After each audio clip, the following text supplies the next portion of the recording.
The opposite of courage in our society is not cowardice, it is conformity, says Rolmeyer.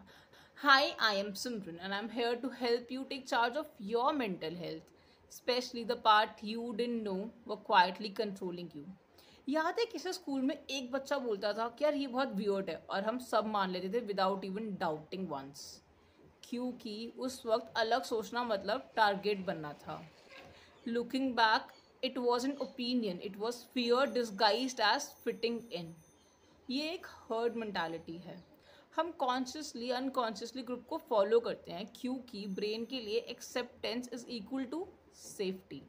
Evolutionary psychology कहता है tribe से अलग होना मतलब डेंजर. बट आज के टाइम में जब हर वॉइस इम्पॉर्टेंट है, हर्ड मेंटालिटी किल करती है क्रिटिकल थिंकिंग. सबको फॉलो करना तो ईजी लगता है, बट हर बार साइलेंस चूज करना, अपनी इंट्यूशन को कमज़ोर करना इज़ नॉट राइट.